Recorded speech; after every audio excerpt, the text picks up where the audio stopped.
beneath the endless night sky of Coruscant, where towers stretch so high they seem to brush the stars, the Jedi archives stand in perfect stillness, a cathedral of knowledge, untouched by the chaos of the galaxy outside. The air here feels ancient, as if every breath carries whispers from 1,000 generations of guardians before you. Marble floors reflect the warm glow of hovering archivist lamps, their light swaying gently as though moved by a phantom breeze. Rain taps softly against the tall, arched windows, each drop a tiny echo in the vast chamber, and beyond those windows the city hums in muted tones, distant enough to feel like a dream.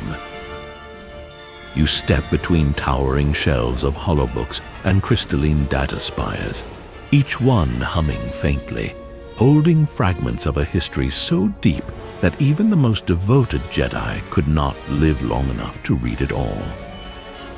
Somewhere in the quiet, a holocron stirs, its facets glimmering like starlight caught in glass, projecting a faint outline of robed figures long gone, their voices low, deliberate, timeless. Tonight, there is no need to rush, no Senate meetings to attend, no hyperspace routes to plot, no battles calling your name. Tonight is a night for wandering slowly through memory, letting the layers of history fold around you like a well-worn robe.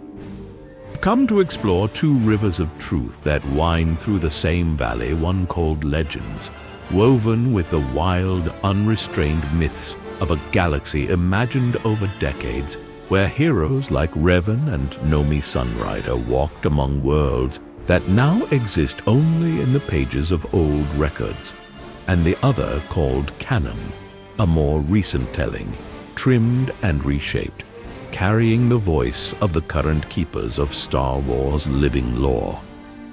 Both rivers draw from the same mountain, the Force itself, yet they diverge and meander, sometimes flowing side by side, sometimes twisting far apart, only to meet again in surprising places.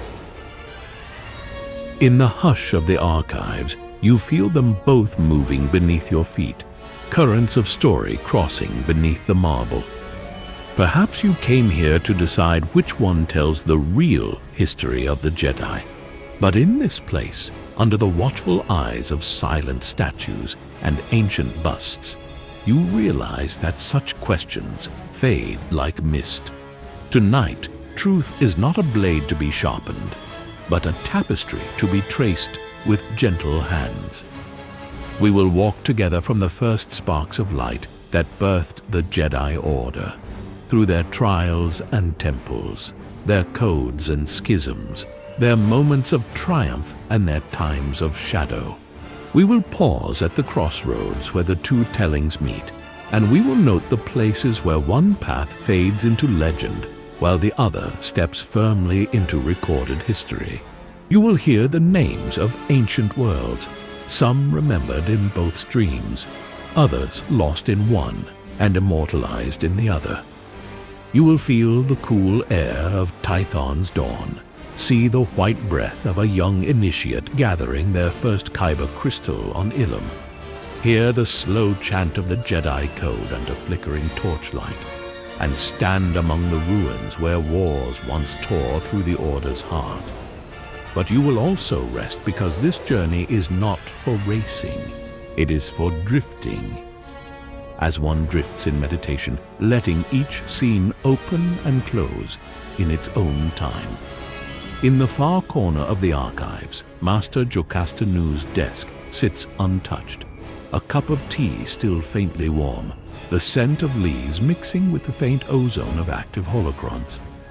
Somewhere, the great doors sigh shut, sealing the night inside.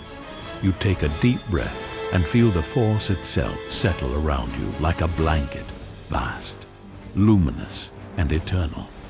It does not care which version of the story you choose. It remembers all of them.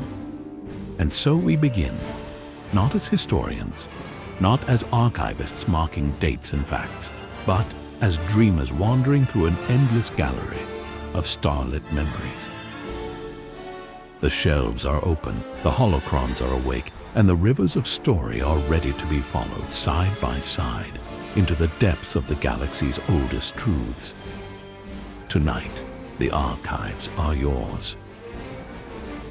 Under the soft golden haze of a dawn that has long since faded into history, the galaxy's first true whispers of the Jedi began not as an order, but as a calling, a subtle hum beneath reality itself.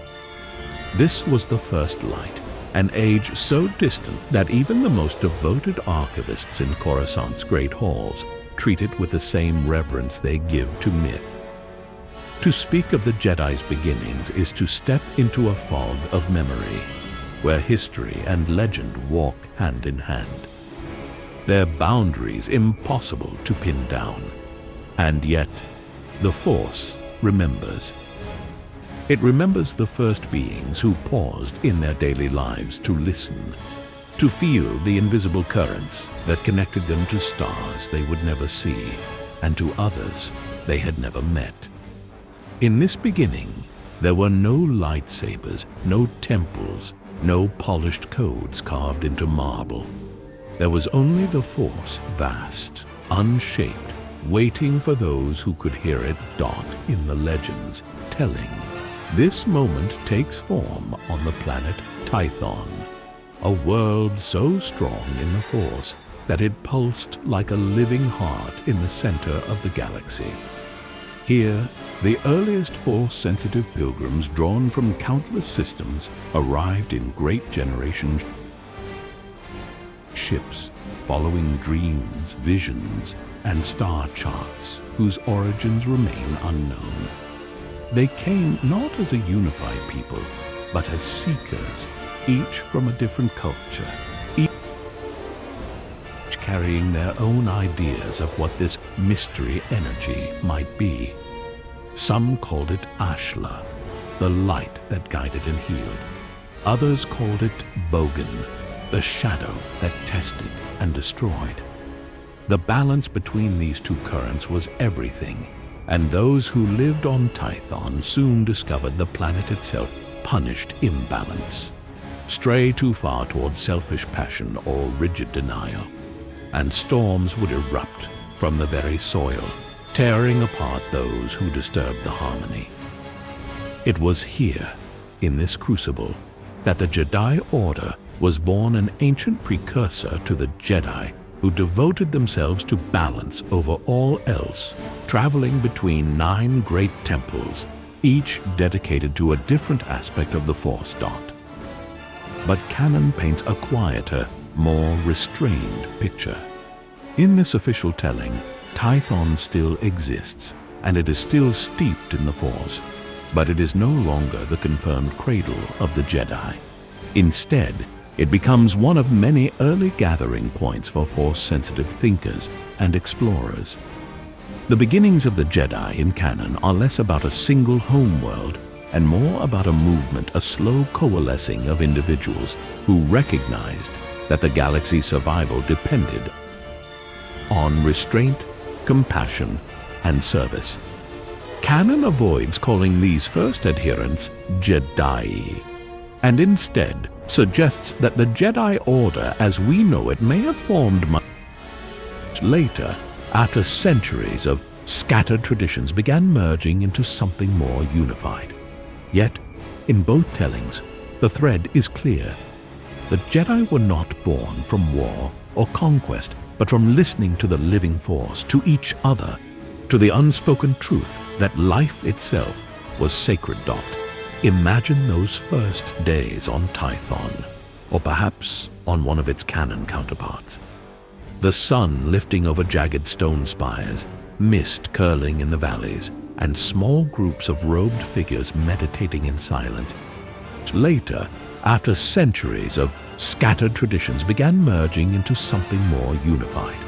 Yet, in both tellings, the thread is clear. The Jedi were not born from war or conquest, but from listening to the living Force, to each other, to the unspoken truth that life itself was sacred dot. Imagine those first days on Tython, or perhaps on one of its Canon counterparts. The sun lifting over jagged stone spires, mist curling in the valleys, and small groups of robed figures meditating in silence. It's between them to understand both joy and sorrow, action and stillness, strength and mercy. The Jedi's 9 temples in the Legends account reflected this philosophy. There was the Temple of the Balance, where all pilgrims began and ended their training. The Temple of the Forge taught discipline through creation, shaping tools and weapons with both hands and mind.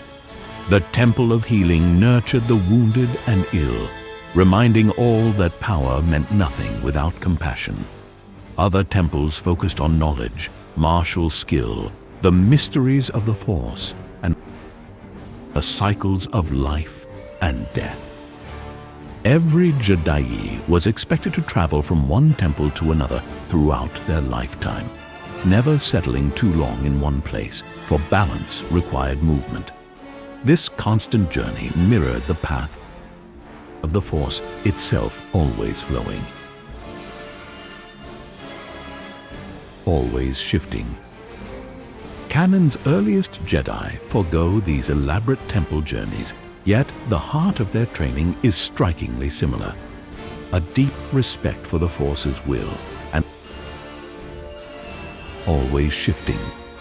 Canon's earliest Jedi forego these elaborate temple journeys, yet the heart of their training is strikingly similar. A deep respect for the Force's will and a lifelong commitment to learning. In Canon, the first Jedi may have gathered in simple enclaves rather than grand temples, their focus on refining the mind and spirit before ever wielding a weapon. Holocron's crystalline, a lifelong commitment to learning.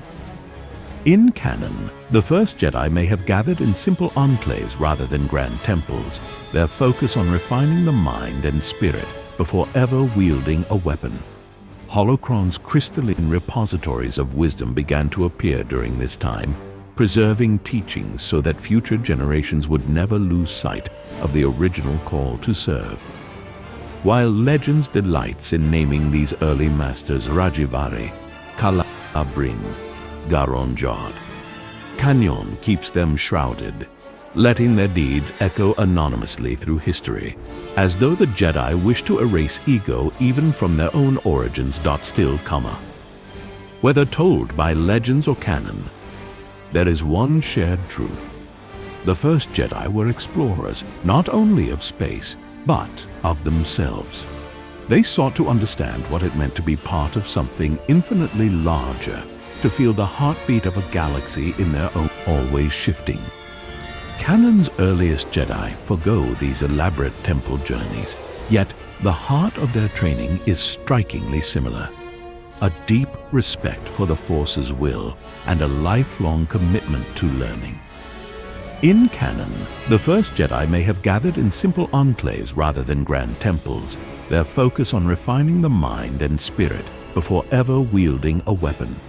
Holocron's crystalline repositories of wisdom began to appear during this time, preserving teachings so that future generations would never lose sight of the original call to serve. While Legends delights in naming these early masters Rajivari, Kalabrin, Garon-Jod, Canon keeps them shrouded in chest, and from that understanding came a responsibility. Power without purpose was chaos. Purpose without wisdom was tyranny. To walk the Jedi path was to balance on the knife's edge between those extremes. Every step a choice. Conflict, inevitably came. Attunement to the wielder, a rite of passage that both Canon and Legends honor. The first Jedi smiths treated the forging of a saber as an act of meditation, each movement deliberate, each decision a reflection of the wielder's inner self. A poorly made blade was more than a technical failure. It was a sign that the builder's spirit was unsettled. From these origins, whether on the storm-swept plains of Tython or in scattered enclaves across the galaxy, the Jedi began to spread. They were invited to mediate disputes, to heal the sick, to guide explorers through uncharted space. They became a quiet force for stability, not yet entangled with the Republic, but already respected by it. The earliest Jedi councils were small, sometimes just a circle of elders seated around a stone fire, but the seeds of the Great High Council of Coruscant were already there. Collective decision-making, debate, and a deep suspicion of any one member taking too much authority. Legends tells us that these first Jedi kept alive the memory of their Jedi ancestors. Their debate, and a deep suspicion of any one member taking too much authority. Legends tells us that these first Jedi kept alive the memory of their Jedi ancestors, their art, their philosophies, and their warnings about the dangers of imbalance. Canon suggests the same ideas emerged organically, without a clear link to any one predecessor. But in both, the Force itself is the same current that carried those first seekers to Tython, that whispered to scattered sensitives across the stars, that shaped the destiny of the Order for millennia to come. Tonight, as you stand in the quiet of the archives, listening to the soft hum of ancient holocrons, the rustle of the first Jedi robes as they walk the path between the temples, or see the faint glow of a newly forged blade in the darkness of a meditation hall, you can imagine the quiet pride of those first masters, knowing they had taken the first step on a road that would one day stretch farther than even the oldest stars. The first light was not perfect. It was uncertain, fragile, and untested. But it was real, and it was enough to ignite the greatest legacy the galaxy would ever know. And as you drift deeper into this memory, the details blur, the boundaries between legends and canon fading like morning mist. In their place remains the same truth those first Jedi knew. The Force is eternal, and those who listen to it will always find their way home. The archives grow quieter as you move deeper, the hum of the city above fading into a distant, steady murmur, like the heartbeat of the galaxy itself. Somewhere between the shelves, an ancient holocron glows faintly, waiting for the seeker who knows what question to ask. As you brush your fingers along its smooth surface, the image of a Jedi Master appears not as a warrior, not even as the robed diplomat you might expect, but as a teacher, serene and unhurried. Their voice carries the weight of centuries, speaking of the journeys all Jedi must take before they may carry the mantle of peacekeeper. And in this still space, as you listen, you realize you are standing at the threshold of one of the oldest traditions that both legends and canon hold dear, the trials and paths that forge a Jedi dot.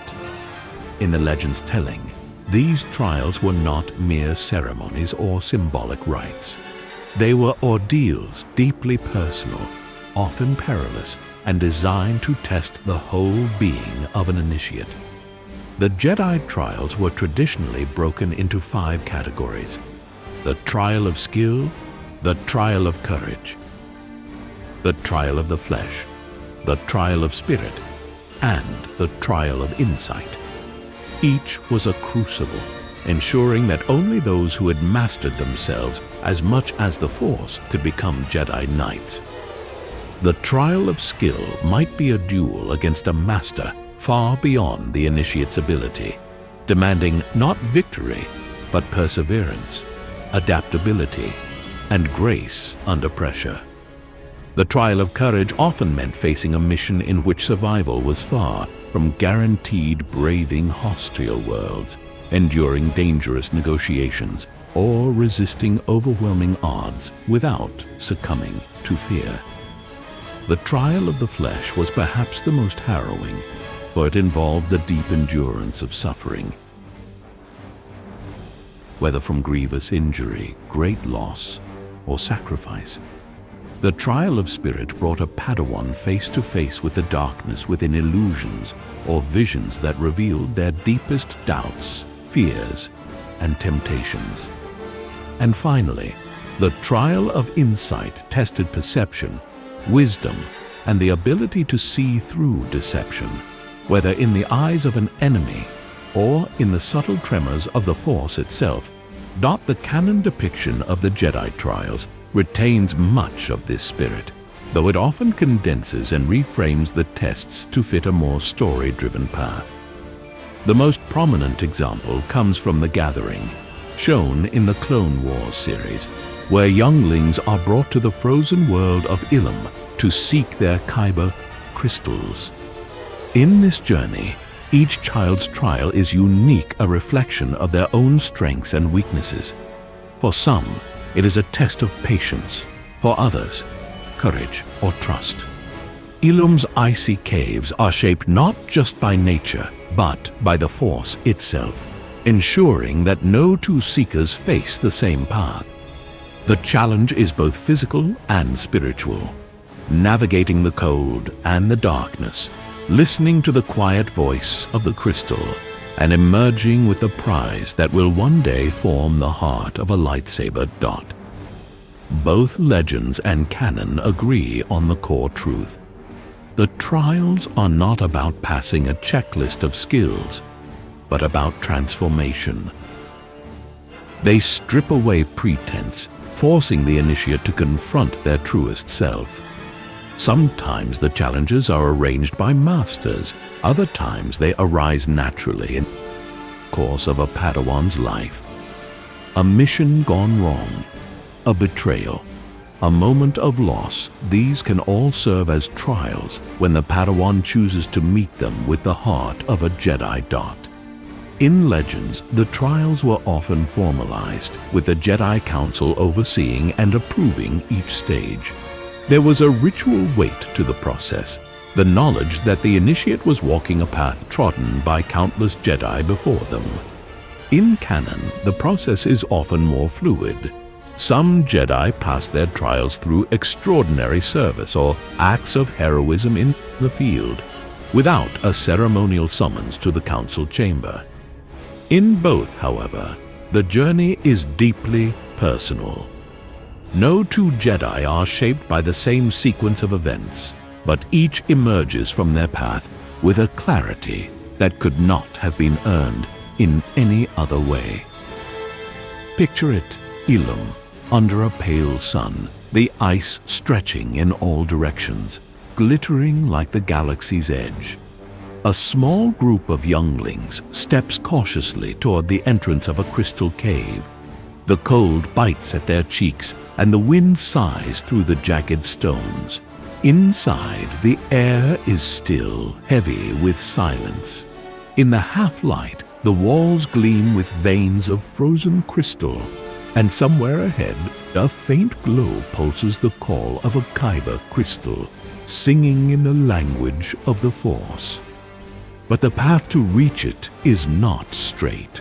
The tunnels close and shift, illusions twist the way forward, and the seeker must listen with more than their ears to find the true route. One child faces a wall of ice that will not break unless they face their fear of failure. Another must work with a rival they distrust to escape a trap. A third is confronted by a vision of returning empty-handed, their shame heavier than the cold. Each challenge is unique, and each resolution becomes part of the crystal's bond with its new keeper. In Legends, these personal trials could be even more elaborate. A Padawan might be sent alone into the wilderness of a hostile planet, with only the Force as their guide. Another might be given an impossible diplomatic mission not to win or lose, but to hold true to the Jedi code in the face of provocation. In some eras, the trial of the flesh could mean surviving the loss of a limb in combat, or enduring pain without surrendering to anger. The trial of spirit often drew the most caution from masters, for it could shake even the most disciplined. Here, the initiate might stand in a chamber alone, their mind touched by the Force, until they saw visions of their greatest fears, a friend's betrayal, a galaxy falling to darkness, the temptation to rule instead of serve. The purpose was not to banish the vision, but to face it without losing oneself. What is most striking is that both legends and canon portray these trials not as moments of glory, but of humility. Passing the trials does not crown the initiate with pride. It reminds them how much they still do not know. In this, the Jedi remain consistent across both streams of history. They value growth over victory, service over self. And yet, there are differences in tone. Legends often frames the trials as grueling, almost warrior-like crucibles, befitting an era where the Jedi were more frequently at the forefront of galactic conflict. Canon leans toward a quieter, more introspective lens, emphasizing the inner lessons learned along the way. The shift is subtle, but telling, and it reflects a broader difference in how each tradition imagines the Jedi's role in the galaxy. In the stillness of the archives, you can almost hear the echoes of these trials. The sharp crack of ice underfoot on Ilum, the rustle of wind through a temple courtyard as a master waits in silence for their student's return. The hum of a crystal aligning with a lightsaber hilt for the first time. The muffled heartbeat in your own ears as you step forward, unsure of what waits in the shadows. And somewhere in the deeper stacks, you find a record of a truth both legends and canon share. The trials never really end. Even after knighthood, a Jedi will face moments that test their courage, their compassion, their commitment to the light. The difference is that they now walk into those moments not as students, but as guardians ready to fail, to learn, and to rise again. The master in the holocron fades, their voice leaving you with a final, quiet reminder. The path is never straight, and it is never without challenge. But if you walk it with patience, courage, and the Force as your guide, you will always arrive where you are meant to be.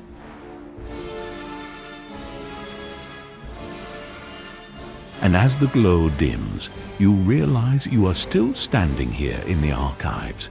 But in your mind, you have walked 100 frozen paths, faced 100 visions, and in each. And as the glow dims, you realize you are still standing here in the archives. But in your mind, you have walked 100 frozen paths, faced 100 visions, and in each found a piece of yourself waiting at the end. The air in the archives feels cooler as you step deeper into the dim-lit wing where the shelves hold nothing but thick-bound scrolls, ancient holocrons, and fragile crystalline memory orbs, the kind that have survived millennia and seem almost to hum when you walk past. Here, the light is lower, warmer, and the sound of the city beyond Coruscant's towers fades until all you can hear is your own breathing.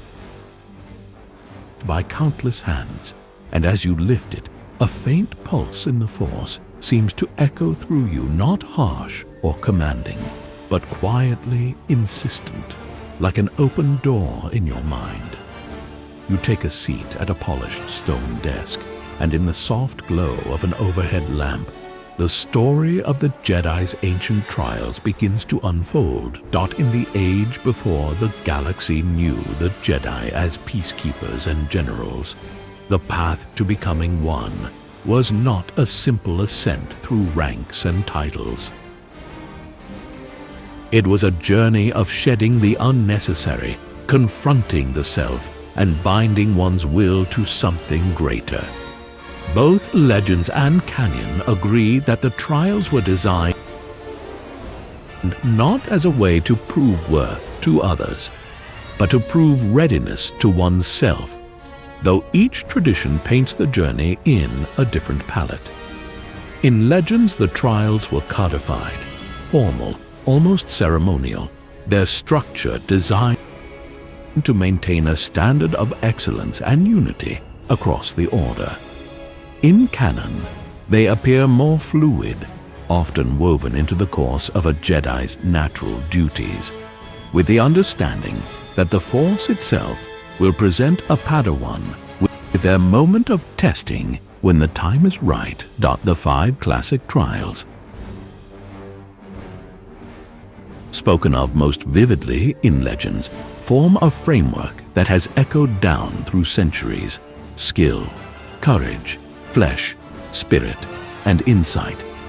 The trial of skill is often imagined as a duel, but its purpose is far deeper than demonstrating combat prowess.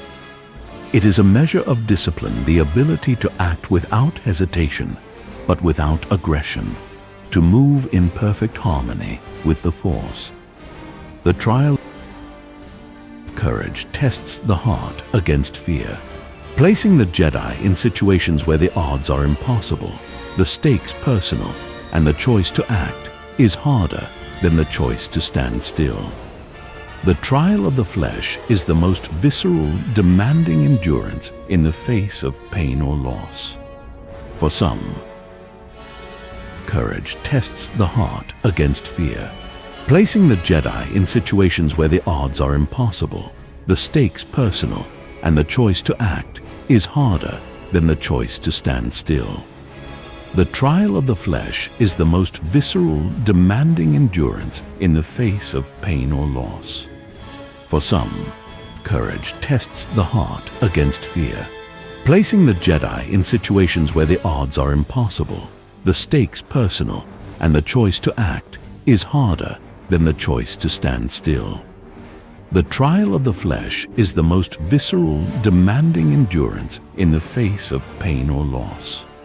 For some, it meant surviving grievous injury. For others, weathering personal tragedy without succumbing to despair. The trial of spirit turns the gaze inward, confronting the initiate with visions of their own shadow, forcing them to acknowledge every hidden fear, every temptation, every unspoken doubt. And the trial of insight demands clarity to perceive truth beyond illusion, to read the intent behind words and the meaning behind the smallest ripple in the Force. In canon, these categories are not always named aloud, yet their essence still shapes a Padawan's journey. The animated Clone Wars arc, The Gathering, is perhaps the purest canon glimpse of this philosophy in practice. On the frozen world of Ilum, younglings are sent into a cave to find their Kyber crystals, the heart of their future lightsabers. The entrance seals behind them. Claim it. Legends expands this ritual into a galaxy-spanning set of possibilities. Some Padawans were sent to distant worlds alone, given only the vaguest instructions, the journey itself intended to reveal their readiness.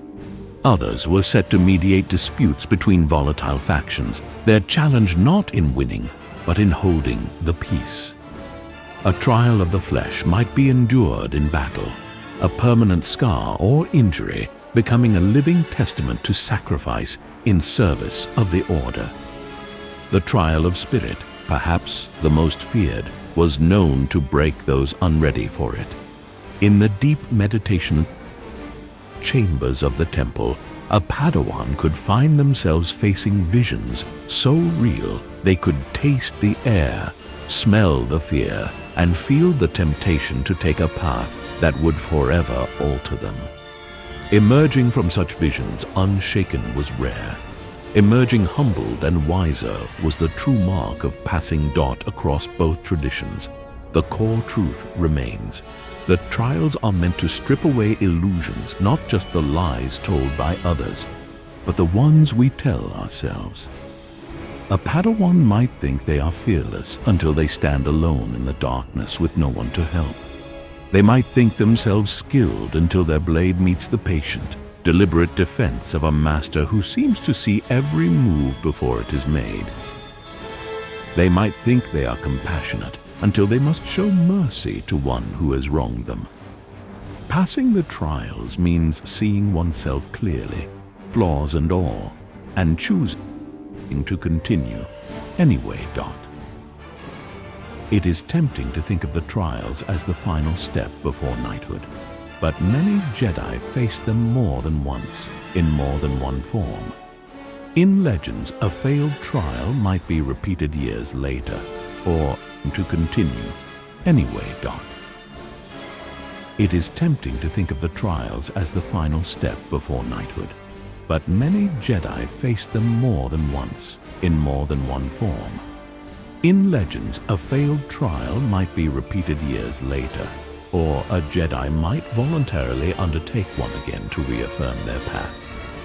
In canon, trials could come unexpectedly in the field, a diplomatic mission that turns into a moral crisis, a rescue that requires the abandonment of personal safety, an enemy offering mercy that must be accepted. A Jedi might voluntarily undertake one again to reaffirm their path.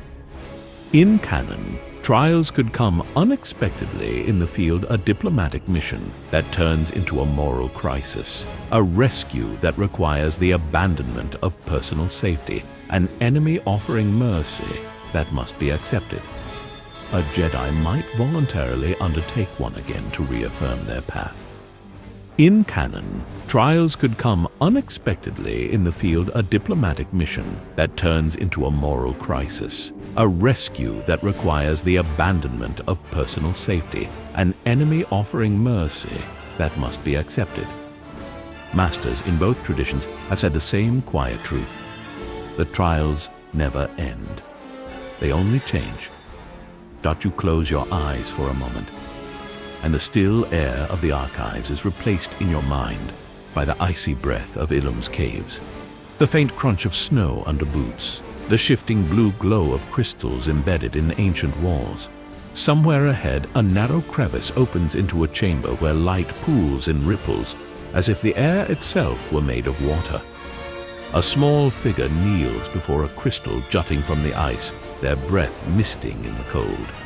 The moment they touch it, the vision fades, and you find yourself on another world, perhaps in the deep forests of Kashyyyk.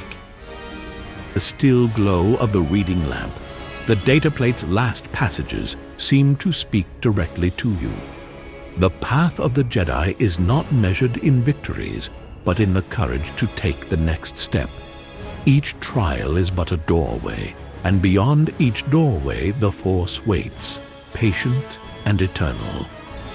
You set the plate down gently, the weight of its history settling into your hands like something alive, and you realize that in this moment, in this quiet hall, you have taken your own first step into the trials, not through combat or hardship, but through understanding. A holocron's faint hum follows you as you walk away, like a quiet blessing, and somewhere in the great expanse of the archives, a crystal's voice lingers, waiting for the day it will call to you by name. Pathway through the archives curves gently into a shadowed alcove, where the shelves rise even higher, their tops disappearing into the gloom above. The air here feels older, thicker, scented faintly of dust and the faint metallic tang of ancient circuitry. You pass tall, sealed cabinets bearing the sigils of long-gone worlds, and between them, narrow windows offer slivers of the Coruscant night. Beyond the transparistile, lights glimmer like a scattering of stars, but your eyes keep drifting back to the artifacts around you. Here lie the records of the temples, not just the shining halls of the Jedi Order, you know, but sanctuaries hidden, forgotten, or lost entirely to the currents of time. As you pause before a holocron shaped like an open lotus, it stirs to life without your touch, casting a soft amber light across the table. The voice that greets you is warm but layered with the weight of memory. To understand the Jedi, one must know not just their deeds, but where those deeds began and where they were guarded. In the Legends accounts,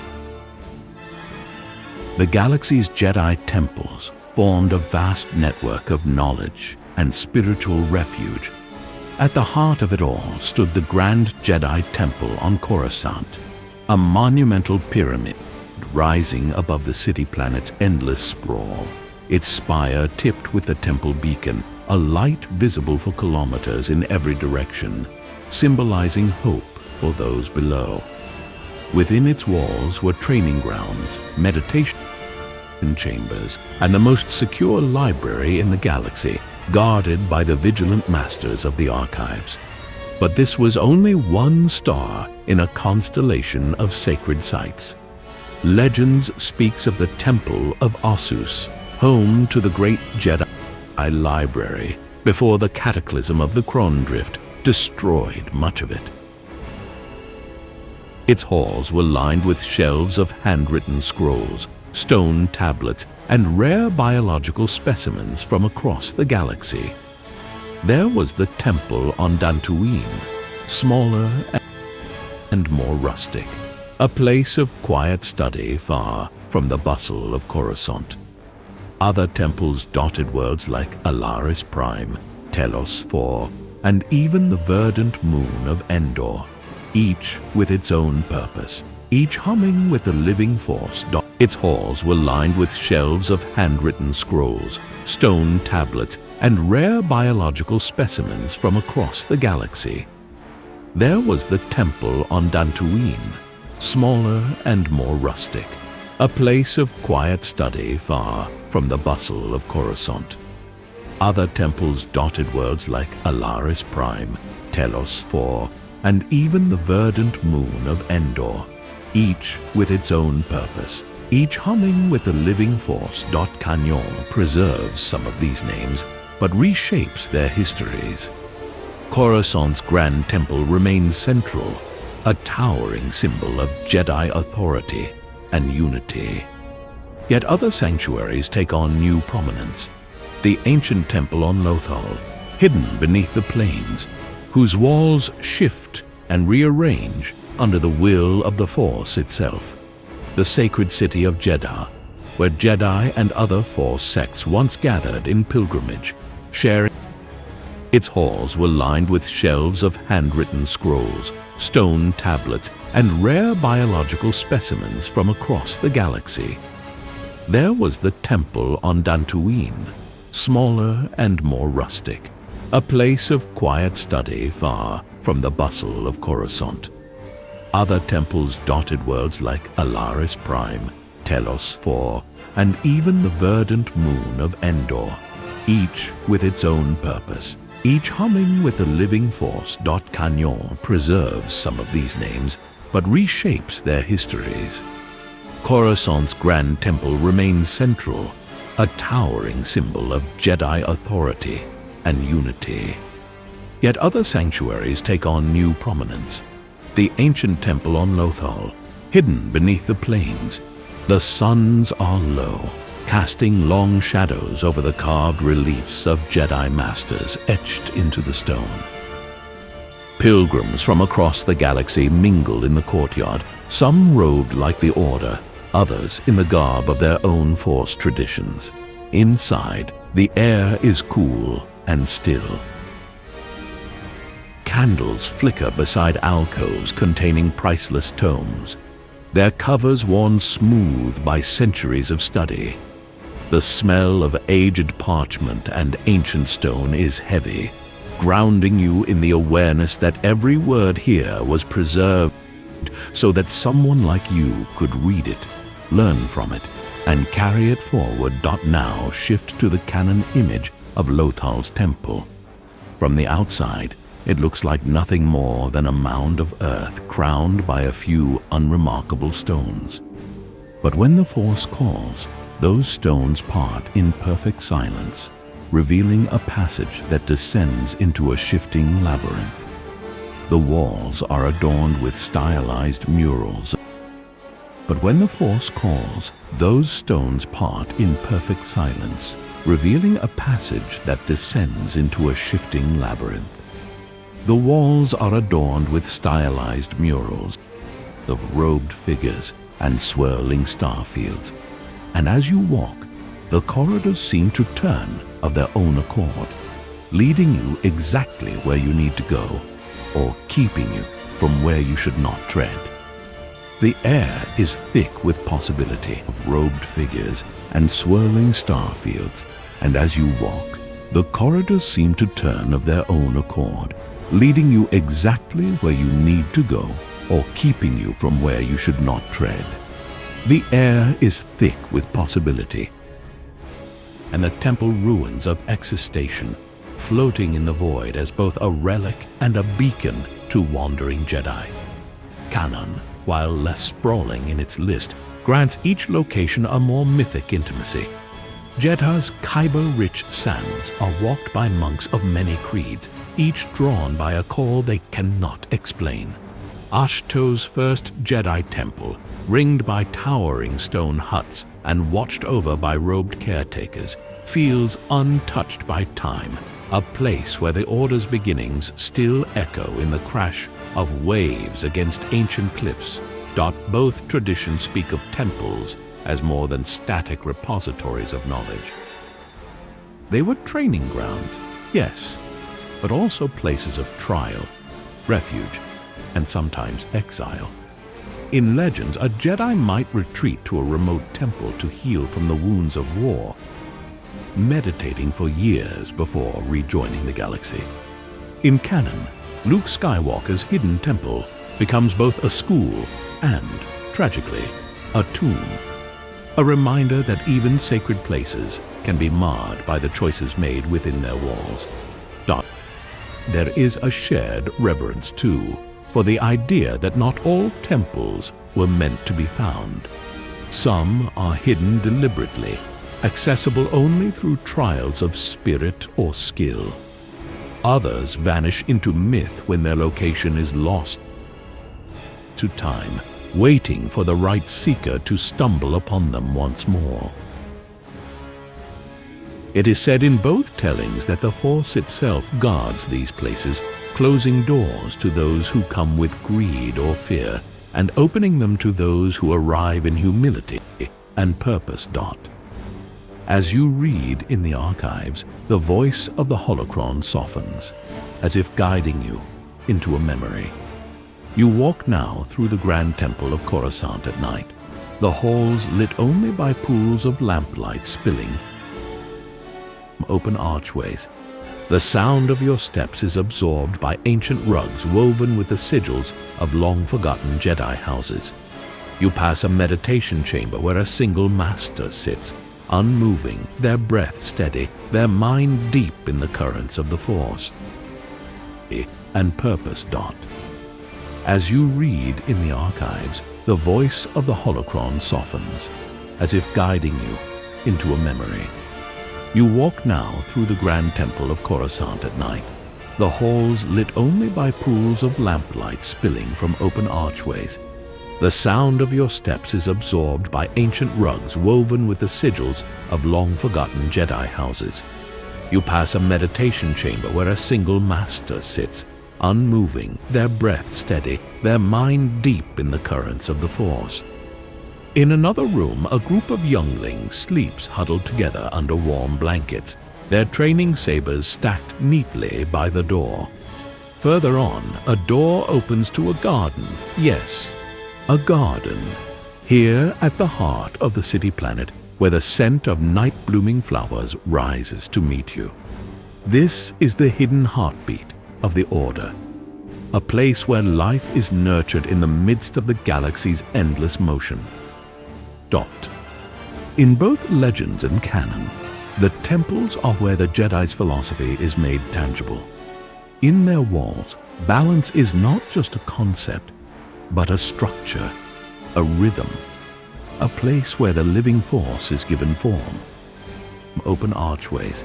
The sound of your steps is absorbed by ancient rugs woven with the sigils of long-forgotten Jedi houses.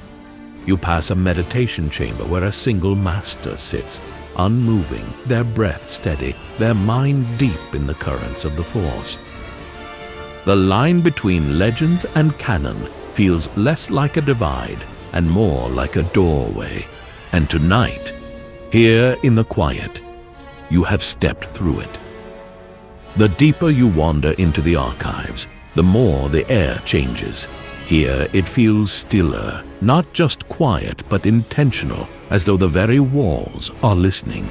Between two tall shelves of aged data scrolls, you find a narrow alcove lit by a single hanging lamp whose golden glow pools on a low reading table.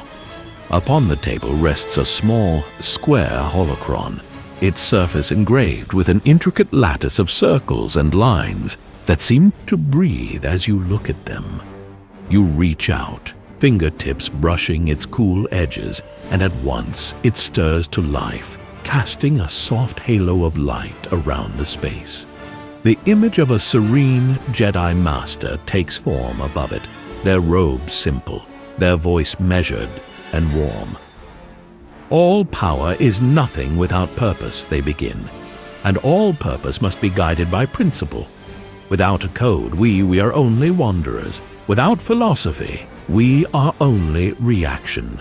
And just like that, you feel the pull of another journey, this one not across star systems or temple halls, but into the invisible architecture of the Jedi Order itself. Both legends and canon agree that the Jedi Code was never merely a rule book. It was the thread that wove together every knight, every Padawan, every master across centuries. It shaped not just how the Jedi acted, but why.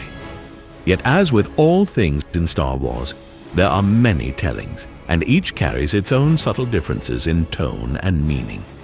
In Legends, the code exists in multiple versions, poetic recitations, expanded interpretations, even variant stanzas reflecting different eras of the Order.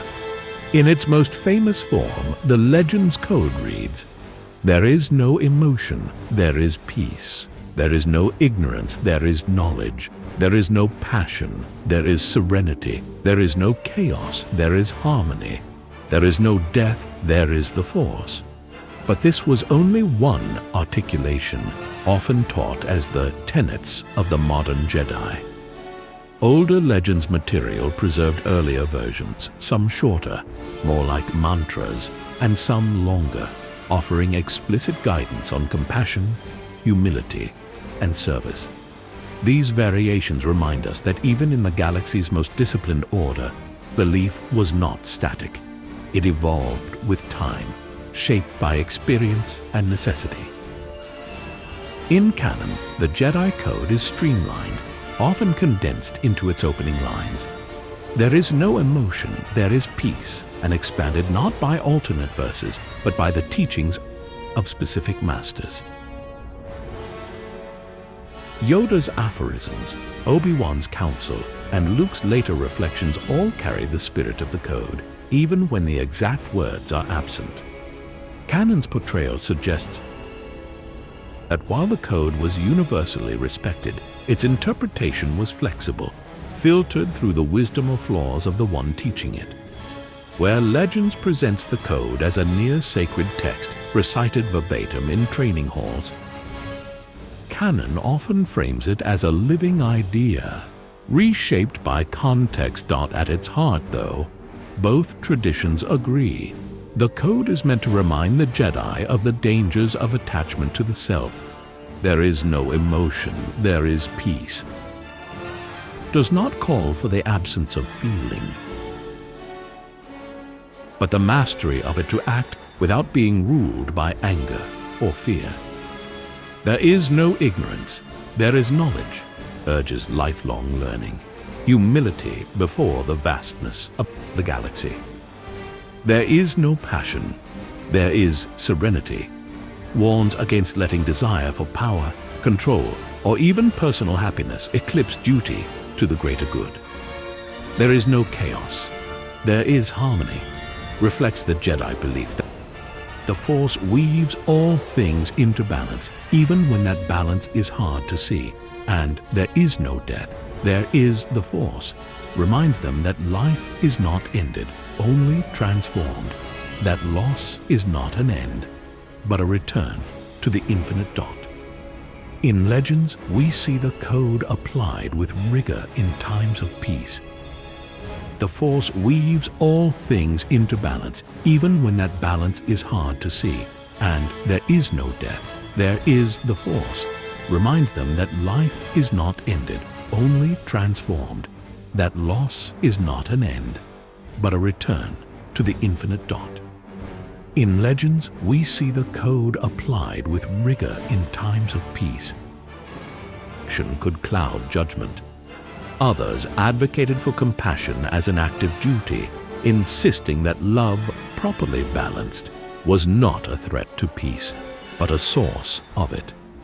These debates gave rise to variations like the unifying force philosophy, which placed more emphasis on the cosmic destiny of the Force, and the living Force view, which urged Jedi to act in the present moment and trust their instincts. Canon presents similar philosophical divides, though often in subtler ways.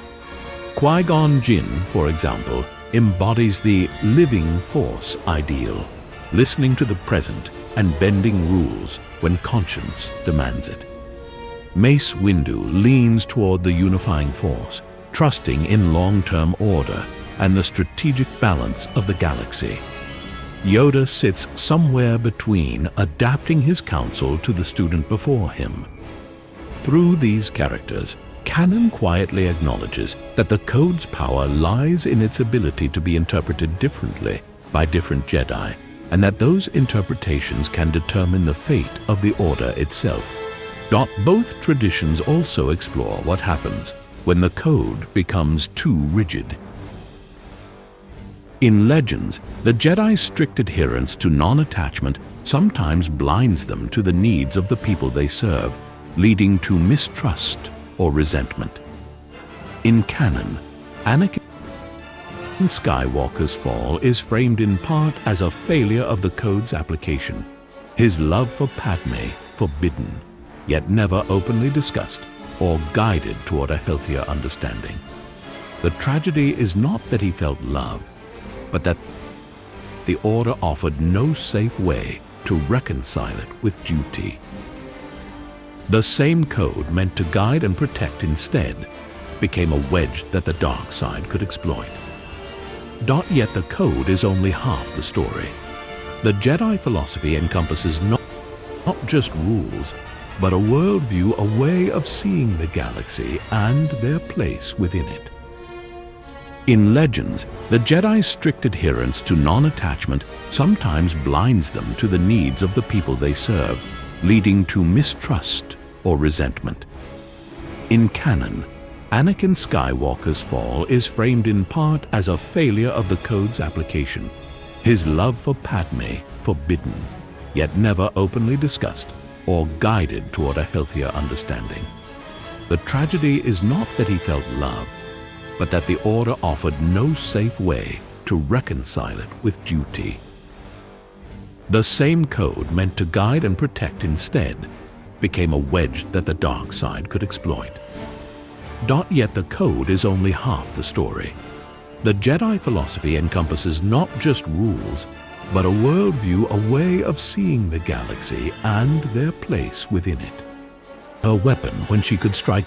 One of the most beautiful aspects of both tellings is the idea that philosophy is learned not just in the temple's lecture, the halls, but in the field, in the quiet moments between missions.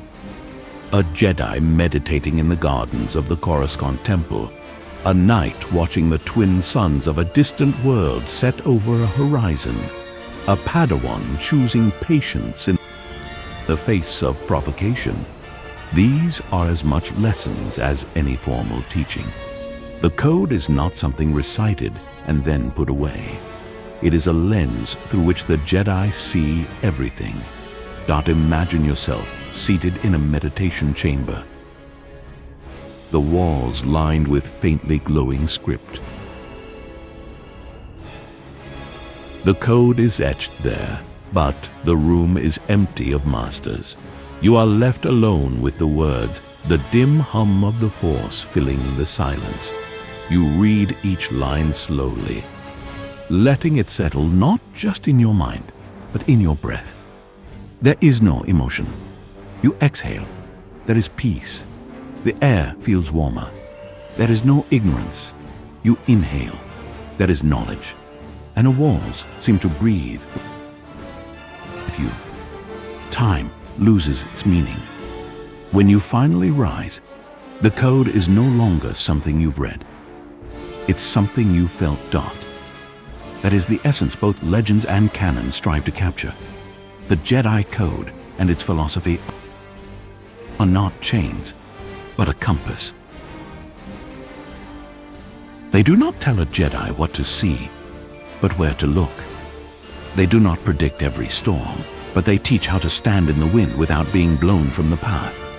And while the words may change, the truths they point to remain constant, that fear leads to suffering, that the self is best realized in service, that the Force is the endless ocean on which all things float. As the holocron's glow fades, you feel the lingering stillness it has left behind, like the quiet after a long conversation with a wise friend. Somewhere above, the city continues its ceaseless motion. But here in the heart of the archives, the code and the philosophy it guards remain unchanged, patient as the stars. In this moment, the divide between legends and canon feels unimportant. Whether whispered in the shadowed gardens of Ossus or taught in the high towers of Coruscant, these principles endure not because they are enforced, but because they speak to something eternal in the hearts of all who listen. And as you step away, the last words of the Master still seem to echo in your mind. The Force does not demand perfection. It only asks that you walk in its light, and when you stray, that you find your way back. The holocron's light lingers in your mind like the afterimage of a star, even as you move deeper into the archive vaults. Here, entire shelves are devoted to the Jedi Code, not one copy, but dozens, sometimes hundreds, each subtly different. Some are bound in fragile flimsy plast scrolls from the Old Republic. Others are crystalline data chips still humming faintly with stored holograms. A few are etched into solid stone, the characters worn smooth by centuries of touch, as if countless Jedi had run their fingers along the words for comfort before stepping into battle. In the dim gold glow of the reading lamps, you realize this isn't simply a matter of recording the code. It's the record of its interpretation, a living history of how each generation understood the Force and their place in it. In legends, the code's most formal recitation is almost liturgical, recited at ceremonies, inscribed in training halls, whispered in meditation. But those records reveal subtle shifts over time. On Ossus, before the Great Sith War, the fourth line was, "There is no passion, there is serenity." Yet in some recovered Ossan texts, the line appears as, "There is no passion, there is stillness," a nuance that suggests an even deeper stilling of the self, not merely emotional calm, but the deliberate quieting of every impulse. Some variants from the Rusan Reformation era omit "there is no chaos, there is harmony entirely," perhaps reflecting a political climate where order had to be enforced, not trusted to emerge naturally. Other times, the code was expanded with meditative stanzas, creating longer recitations designed for ceremonial use, such as during the knighting of a Padawan. These extended versions included lines about humility, service, and the dangers of vanity editions likely born from the painful lessons of war. In canon, these evolutions are less often spelled out, but they live in the actions of individual Jedi. Yoda rarely quotes the code in full. Instead, he distills its essence into short, striking lessons. Obi-Wan carries the code like a quiet anchor. It informs his patience, his diplomacy, his acceptance of sacrifice. Luke, in the years after the Empire's fall, begins to question whether the code in its rigid form is a help or a hindrance. Rey inherits those questions, and while she never speaks the code word for word, her choices offering mercy to Ben Solo, refusing to strike when provoked, carry its essence. In this way, canon treats the code not as a strict script, but as a shared philosophical gravity that keeps the Order from drifting too far from its ideals. Still, the Jedi. Code is only the gateway. Beyond it lies the broader Jedi philosophy, the deep current beneath their every teaching. In both legends and canon, this philosophy grows from two primary ways of seeing the Force: the living Force and the unifying Force. The living Force, taught by masters like Qui-Gon Jinn, emphasizes the here and now to sense the life around you, act with intuition, and trust the Force's immediate guidance. The unifying Force, more often associated with the Council, focuses on the grand design, the patterns across centuries, the destiny of the galaxy, the idea that every event has its place in a cosmic balance. These two perspectives sometimes clashed, but in their best moments, they complemented each other. A Jedi might draw on the living Force to navigate the moment, and the unifying Force to understand where that moment fits in the greater tapestry. The Jedi philosophy also extends to the nature of the dark side. In legends, the Order often taught that the dark side was not merely temptation, but a corruption of perception. It twists not just what you want, but how you see reality. It convinces you that fear is safety, that power is protection, that control is compassion. This is why detachment, discipline, and self-awareness were so critical. They were safeguard against the subtle shifts in thinking that could lead a Jedi astray without them realizing it. Canon echoes this idea, though it often frames the dark side in more personal terms: a shadow in the heart, a choice that grows easier each time you take it. In both, the Code's insistence on peace, knowledge, serenity, and harmony is not about denying the self, but protecting the self from being consumed. One of the most revealing aspects of both legends and canon is how the Jedi applied philosophy outside the battlefield. In Legend's Old Republic era, some Jedi were full-time diplomats, settling disputes with words alone. Others served as healers, studying the Force's connection to biology and life energy. Some were archivists, dedicating themselves entirely to knowledge mapping star systems, recording species histories, cataloging Force traditions outside the Order. All of them lived under the same code, but their paths shaped how they embodied it. In Canon, we see echoes of this through characters like Jocasta Nu, the temple librarian, whose loyalty to the preservation of knowledge was as fierce as any warrior's loyalty to their blade. And yet, both traditions acknowledge the Code's fragility. When it becomes too rigid, it can fracture under the weight of reality. In Legends, this is seen in the Jedi Civil War, when Revan and Malak's departure from the Order was fueled partly by frustration with the Council's refusal to engage in the Mandalorian Wars. In canon, it is the tragedy of Anakin Skywalker, forbidden to form attachments, yet left without the tools to manage the ones he already had. The lesson is the same. The code must be a guide, not a cage. Too much rigidity, and it risks driving those it seeks to protect into rebellion, or worse, into the arms of the dark side. There's also the matter of compassion, perhaps the most debated aspect of Jedi philosophy. The code warns against attachment, but the Jedi are also sworn to protect all life. In Legends, this paradox is often addressed through the idea of selfless love, compassion without possession, care without the need to control. In canon, the tension is more personal and emotional. Ahsoka's departure from the Order in the Clone Wars is not because she rejects compassion, but because she sees the institution failing to live up to it. Her story is a quiet reminder that the code's worth depends entirely on the integrity of those who live by it. To walk deeper into the archives is to see these truths etched into the galaxy's memory. Here is a datapad containing Master Odin Earl's commentary on the code after the Great Hyperspace War.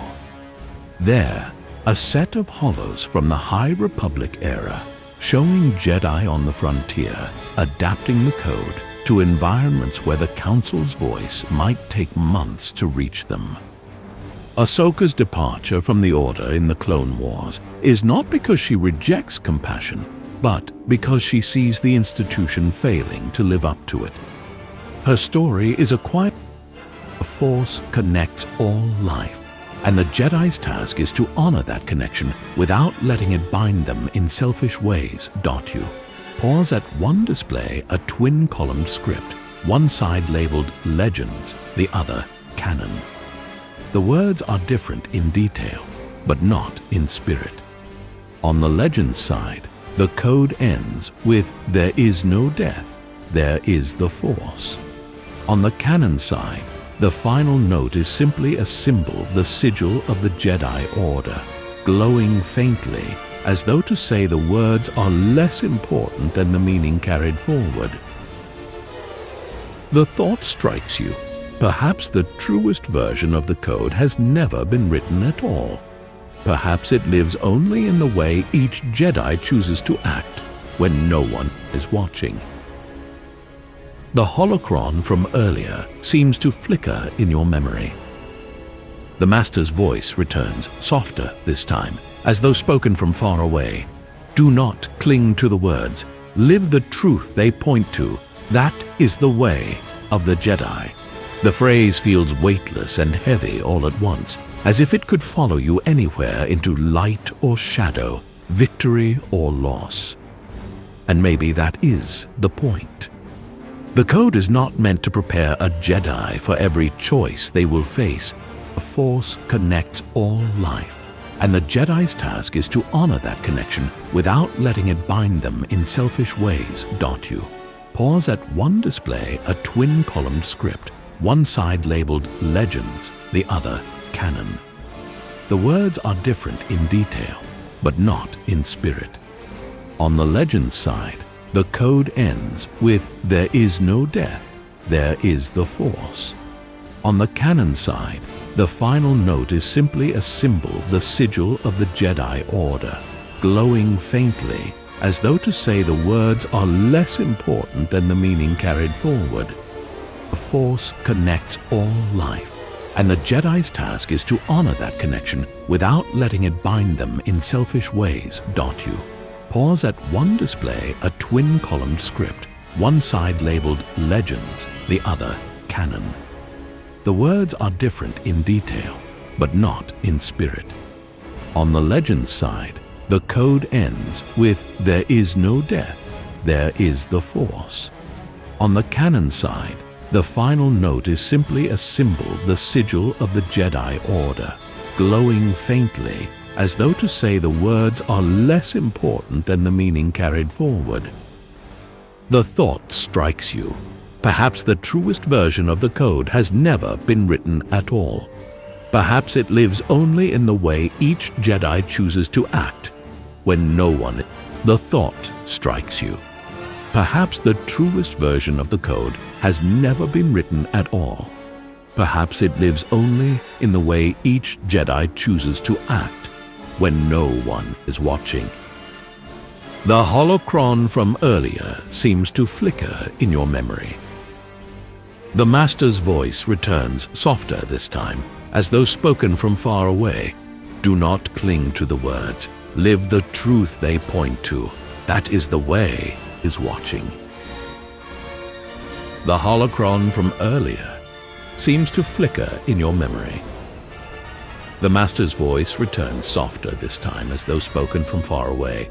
Do not cling to the words. Live the truth they point to. That is the way of the Jedi.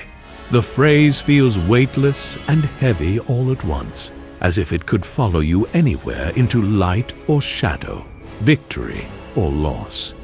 And maybe that is the point. The code is not meant to prepare a Jedi for every choice they will face. Of the Jedi.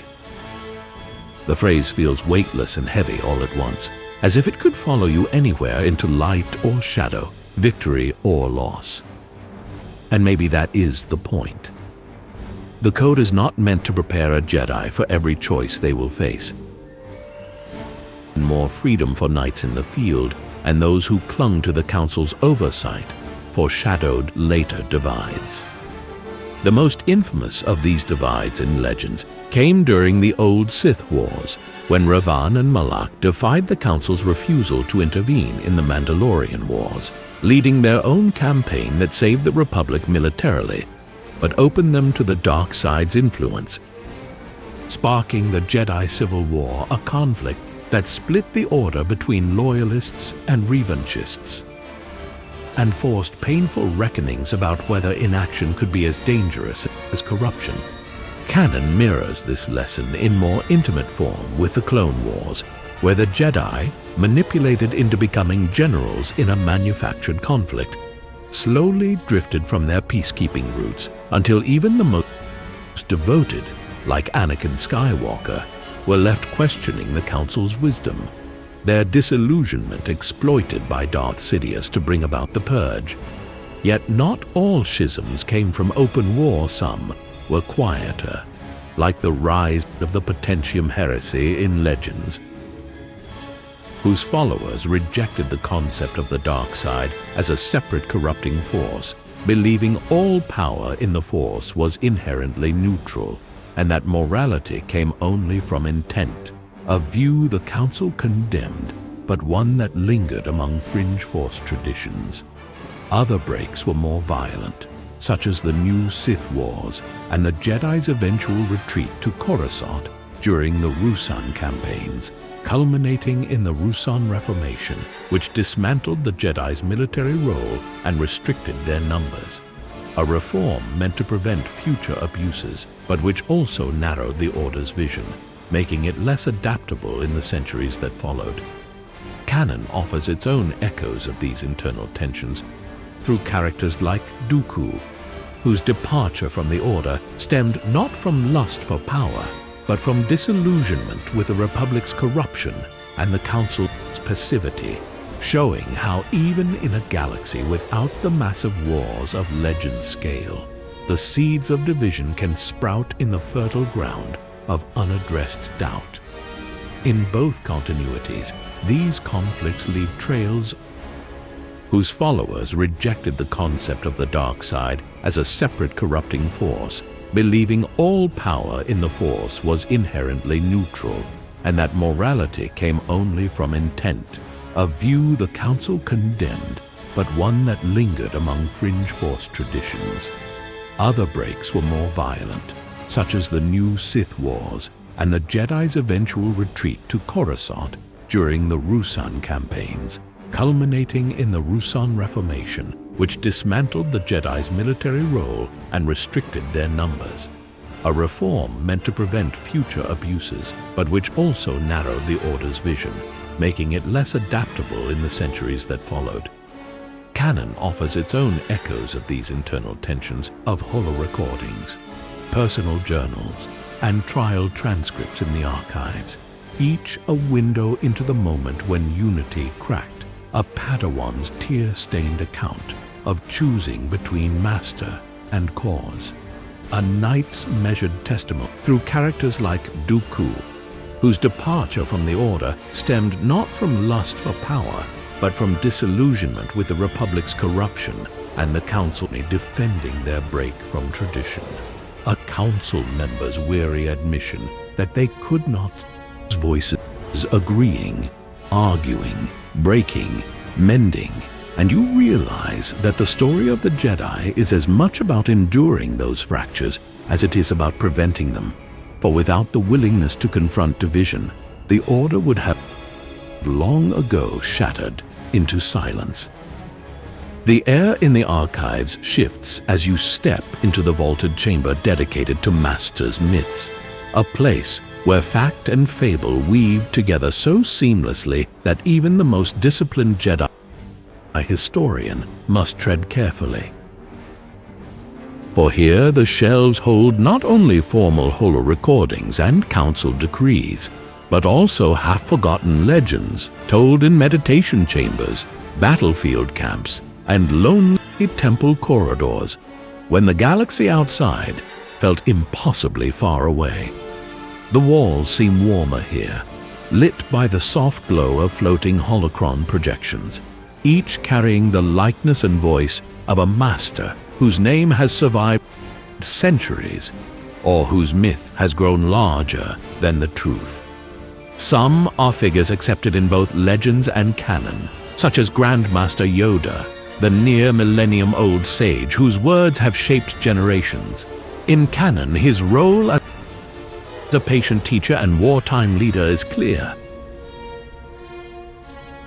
But in legends, his backstory stretches deeper into the mists, with whispers of earlier adventures on worlds long lost to the archives, duels with shadowy dark Jedi, and prophecies he quietly shaped by withholding pieces of truth until the moment they mattered. The same is true of Revan, whose myth in legends is among the richest of all, a brilliant strategist, hero of the Mandalorian Wars, savior and betrayer of the Republic, redeemed once more, and vanishing into the unknown regions to confront threats no one else could face. Canon remains silent on Revan's deeds, though subtle nods, like the Sith Eternal's legions named for him, keep the ember of his existence glowing, allowing myth to fill the silence. Other figures bridge the gap between lore and legend by the way their stories have been retold. Mace Windu's canon portrayal as a fierce yet loyal council member is widely known, but in legends he carries a deeper mystique as the sole master of Vapad, a lightsaber form that dances dangerously close to the dark side, a skill so rare it became almost a whispered spell among Jedi hopefuls. Then there are the wandering masters, like Qui-Gon Jinn, whose canon defiance of the Council and discovery of the path to immortality through the living force stands as a cornerstone of the saga, yet whose legends' interpretations expand him into a seeker of ancient prophecies. A quiet collector of forgotten Force sect teachings, and a figure many later Jedi cited when daring to challenge orthodoxy. Not all myths center on those who stood in the council chamber. Some belong to figures the galaxy barely noticed until their tales resurfaced centuries later, preserved in oral tradition among Outer Rim settlers or in coded messages carved into temple walls. One such tale tells of Master Fei, a near-immortal Jedi from legends. whose refusal to draw a lightsaber and whose serene command of the Force became the stuff of quiet inspiration, her death in battle remembered less for the fight itself than for the peace she radiated even in her final breath. In Canon, such a figure has no direct counterpart, yet her archetype, the unshakably serene mystic, echoes through characters like Terra Sinube, the gentle teacher who guided younglings and worked in the archives, living proof that heroism is not always measured in battles won, but in wisdom shared. And still, some myths take on a life so strange, they blur the line between Jedi history and Force-born parable, such as the story of the Whill's mysterious entities hinted at in Canon's sacred texts, and in legends described as cosmic chroniclers who may have influenced the Jedi from the shadows since the dawn of the Order. Even the nature of these myths reveals much about the Jedi themselves. In times of stability, the tales told to Padawans often focused on perseverance, humility, and the balance between action and patience. But in times of war, the myths shifted, becoming stories of hidden victories, sacrifices made in secret, and heroes who rose from obscurity to turn the tide. During the Clone Wars, Canon records that stories of heroes like Anakin Skywalker were deliberately magnified to inspire morale, a practice with uncomfortable parallels to how Revan's image was used in legends centuries earlier. The archives hold evidence that many of these myths were intentionally curated by the Council, selecting what to preserve and what to let fade, ensuring the public saw the Jedi as unwavering beacons, even when doubts gnawed within Dot. The most enduring of these legends are often those wrapped in mystery. Some holocrons here bear seals no one has broken in centuries, said to contain teachings from masters whose wisdom was deemed too dangerous or advanced for general study. Legends speaks of holocrons crafted by Odin the Jedi historian who founded the Great Library on Ossus, and whose visions of the Sith threat shaped the Order's readiness for millennia. Canon omits him, yet the very concept of the Ossus library survives, as if the place itself had become mythic. Other sealed relics are tied to stories of masters who vanished, some into the unknown regions, others deep into uncharted Force nexuses, never to return. Their final mission is recorded only as cryptic lines in Council minutes. He goes where the Force wills, beyond the veil of known stars. Some myths are kept alive by artifacts rather than words. A scorched Jedi robe displayed in the center of the chamber is said in legends to belong to Nomi Sunrider, who helped unify the Order after the Great Sith War, her image painted in soft golds and whites on a fresco in the distant world of Umbria. Canon remains silent on her, yet the robe's presence in the archives is undeniable. Whether it is truly hers or a symbolic placeholder matters less than the inspiration it carries. Another artifact, a cracked kyber crystal that still hums faintly when touched, is said to have been wielded by Satele Shan, a descendant of Revan, whose mastery of the Force was so profound she could repel entire armies without striking a single blow. In canon, no Shan lineage exists, but the story resonates so strongly that Jedi initiates still whisper her name as a blessing before difficult trials dart. The deeper you walk into this chamber, the more you realize that these myths are not distractions from truth, but layers of it, each one reflecting the values the Jedi wished to preserve at the time.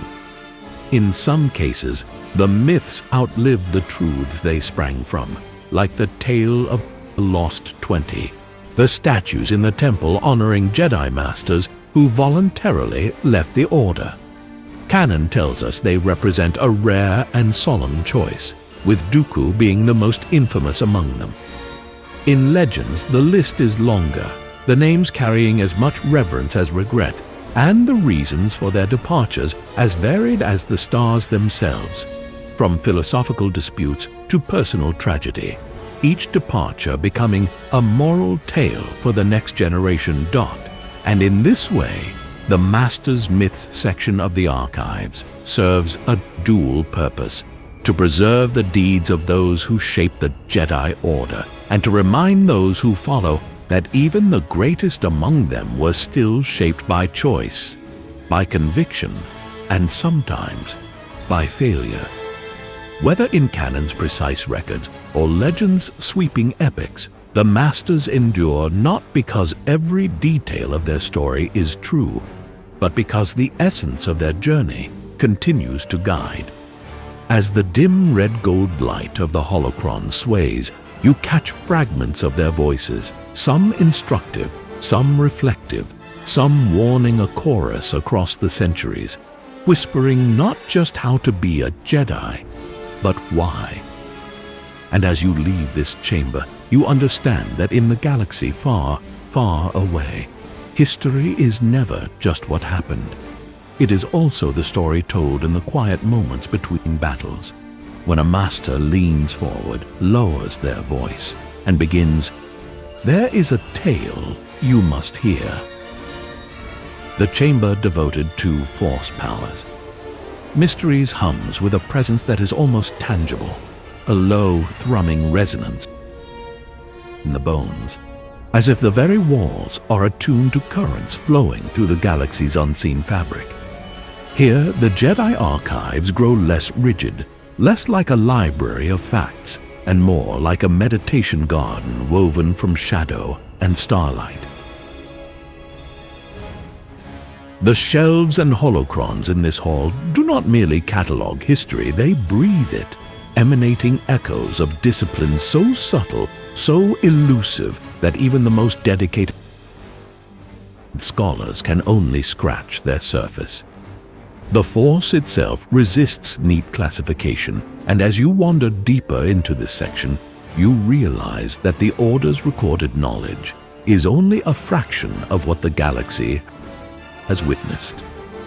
The most basic abilities, telekinesis, heightened reflexes, mind influence, form the foundation of Jedi training, taught to younglings as naturally as breathing. In Canon, these are seen everywhere. Yoda lifting Luke's X-Wing from the swamps of Dagobah. Obi-Wan clouding stormtrooper minds with a simple wave. Rey drawing a lightsaber to her hand as if it were merely an extension of her arm. In Legends, these abilities, Obi-Wan clouding stormtrooper minds with a simple wave, Rey drawing a lightsaber to her hand as if it were merely an extension of her arm. In Legends, these abilities stretch far beyond the battlefield, with stories of masters moving massive structures to save entire villages, or calming panicked beasts across miles with nothing but a whispered thought. Yet beyond the basic forms lies stretch far beyond the battlefield, with stories of masters moving massive structures to save entire villages, or calming panicked beasts across miles with nothing but a whispered thought. Yet beyond the basic forms lies but a whispered thought. Yet beyond the basic forms lies a deeper well, the advanced and often controversial powers that straddle the line between discipline and danger. The ability to see through time, for example, is one of the most hotly debated. Canon shows us glimmers of it. Anakin's prophetic visions of Padme's fate, Obi-Wan clouding stormtrooper minds with a simple wave, Rey drawing a lightsaber to her hand as if it were merely an extension of her arm. In Legends, these abilities stretch far beyond the battlefield, with stories of masters moving massive structures to save entire villages, or calming panicked beasts across miles with nothing but a whispered thought. Yet beyond the basic forms lies a deeper well, the advanced and often controversial powers that straddle the line between discipline and danger. The ability to see through time, for example, is one of the most hotly debated. Canon shows us glimmers of it, Anakin's prophetic visions of Padme's fate, Ezra Bridger glimpsing multiple timelines in the world between worlds, and Yoda journeying to ancient Force priestesses who speak of futures that may never be. Legends takes this further with Jedi like Nomi Sunrider and Kriya wielding foresight so sharp they could manipulate galactic events decades before they unfolded, but also with a clear warning. Visions are treacherous, for they bend to fear as easily as they bend to truth. The archives are filled with half-restricted holocrons here, each tagged with cautionary glyphs. Beware the path that seeks to control what must be accepted. Other powers are so rare they become mythic in themselves. Ezra Bridger glimpsing multiple timelines in the world between worlds, and Yoda journeying to ancient Force priestesses who speak of futures that may never be. Legends takes this further with Jedi like Nomi Sunrider and Kriya wielding foresight so sharp they could manipulate galactic events decades before they unfolded, but also with a clear warning. Visions are treacherous, for they bend to fear as easily as they bend to truth. The archives are filled with half-restricted holocrons here, each tagged with cautionary glyphs. Beware the path that seeks to control what must be accepted. Other powers are so rare they become mythic in themselves. Space. Legends is rife with such bonds, from Revan and Bastila Shan to Master and Padawan pairs, whose synergy made them almost unstoppable in battle, yet dangerously vulnerable if the bond was broken. Similarly, there are entries on battle meditation, a power used to sway the morale and coordination of entire armies. Canon brushes against it through moments like Ezra inspiring fleets to rally, while Legends offers detailed accounts of its use by figures like Bastila, whose mastery could turn the tide of galactic war. Perhaps most mysterious of all are the powers tied to the cosmic and living aspects of the Force. The living Force, favored by Qui-Gon Jinn in both canon and Legends, emphasizes the here and now sensing life energy, guiding one's actions in harmony with the present moment. The cosmic force, by contrast, is timeless, existing beyond life and death, guiding destiny itself. In canon, Yoda's journey in the Clone Wars reveals how the two intertwine, leading him to the path of immortality through Force ghosthood. Legends explores other mysteries here, the rare ability of Force walking, binding the spirits of the dead to one's will, or psychometry, the reading of objects' histories through touch, seen in canon with Cal Kestis and Quinlan Vos. These gifts, some sacred, some unsettling, reveal that the Force's potential is shaped as much by leading him to the path of immortality through Force ghosthood.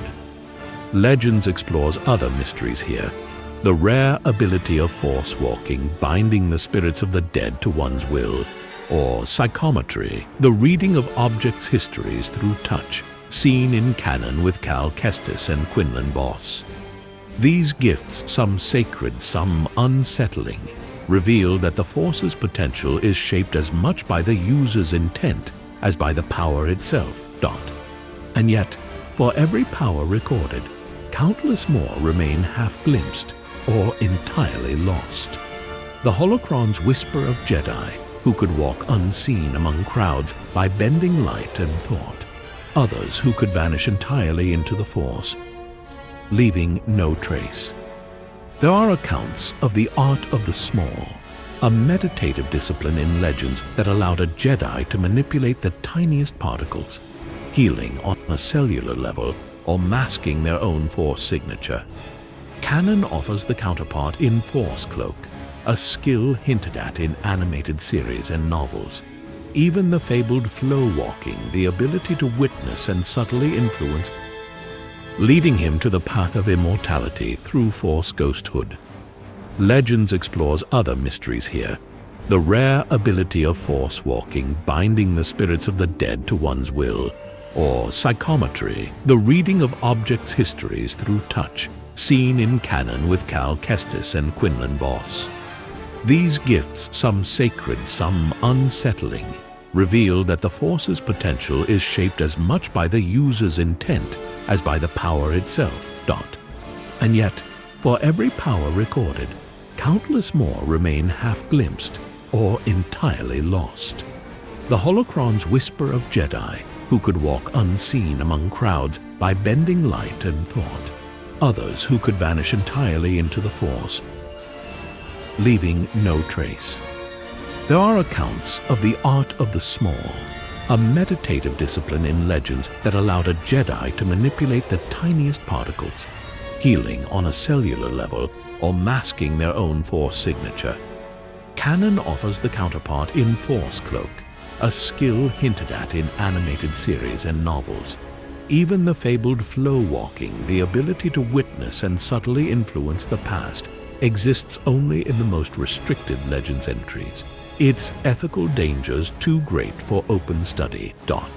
In the center of this hall stands the oldest artifact of all, a fractured kyber crystal set in a ring of smooth obsidian, said to amplify visions when meditated upon. The past exists only in the most restricted Legends entries. Its ethical dangers too great for open study. In the center of this hall stands the oldest artifact of all, a fractured kyber crystal set in a ring of smooth obsidian, said to amplify visions when meditated upon. The user's intent as by the power itself. And yet, for every power recorded, countless more remain half-glimpsed or entirely lost. The holocron's whisper of Jedi, who could walk unseen among crowds by bending light and thought. Others who could vanish entirely into the Force. Fundamental that many forget it is a power at all. In Canon, Jedi like Ahsoka Tano or Obi-Wan Kenobi rely on their senses to anticipate attacks before they happen, moving almost faster than thought. We see it clearly in duels, blaster deflections, and starfighter battles. But Legends goes much further, documenting Jedi who could hear conversations happening in other rooms without mechanical aid, read the micro-expressions of enemies to predict their next move, or detect the faintest chemical traces in the air.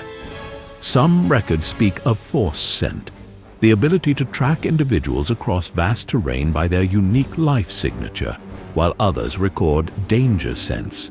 So attuned, it could awaken a Jedi from deep meditation moments before an assassination attempt. Moving deeper, the shelves take a darker turn into the realm of energy manipulation, the raw shaping of the Force into visible physical phenomena.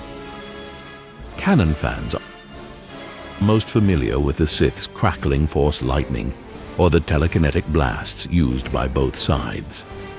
But in Legends, these abilities branch into a forest of variations. Emerald lightning, used by certain Jedi for non-lethal incapacitation. Force burst, capable of clearing entire corridors of enemies, and even Force light, a radiant wave said to purge dark side corruption from places and beings. The Jedi Master Vodo Siosk Bas is recorded using this ability in Legends to cleanse tainted worlds, though such acts came at a devastating cost to his own vitality. Interestingly, Canon hints at similar techniques when Yoda repels Sidious's lightning in the Senate chamber, the energy exploding outward like a flare dot. One particularly intriguing point of overlap is the concept of Force Drain, an ability largely associated with the Sith in both timelines. Canon shows only the faintest trace Palpatine's vitality theft from Rey and Ben in The Rise of Skywalker, but Legends provides encyclopedic detail from the devastating power of Darth Nihilus, who could drain life from entire planets, to smaller, targeted uses that left enemies weakened and disoriented. In Legends, there are even gray area practitioners who used Force Drain to remove the energy of dangerous beasts, not people, a distinction that the Jedi High Council still considered deeply risky. At the far end of the chamber is a glowing holomap detailing the rare art of force projection, the sending of one's image and voice across vast distances. Canon brought this to life with Luke Skywalker's final stand on Crate, projecting himself across the galaxy to face Kylo Ren. Legends, however, had explored similar powers for decades, sometimes as simple illusions to distract foes, other times as tangible projections capable of interacting with the environment. Some holocrons even describe doppelganger techniques that could create fully physical duplicates for brief moments, a skill so taxing that most who attempted it collapsed afterward. Their connection to the Force temporarily severed. Another set of holocrons discusses psychic and empathic connections, often framed as rare, unpredictable bonds rather than trained skills. Canon's Force dyad between Rey and Ben is the most famous example, with the two sharing thoughts, objects, and even blows across light years. But in Legends, Force bonds appear more frequently, often between Master and Padawan, siblings, or lovers. Some were celebrated like the combat synergy of Revan and Bastila, while others were feared, such as when a bond allowed the pain or death of one individual to severely. Some holocrons even describe doppelganger techniques that could create fully physical duplicates for brief moments, a skill so taxing that most who attempted it collapsed afterward. Their connection to the Force temporarily severed. Another set of holocrons discusses psychic and empathic connections, often framed as rare, unpredictable bonds rather than trained skills. Canon's Force dyad between Rey and Ben is the most famous example, with the two sharing thoughts, objects, and even blows across light years. But in Legends, Force bonds appear more frequently, often between Master and Padawan, siblings, or lovers.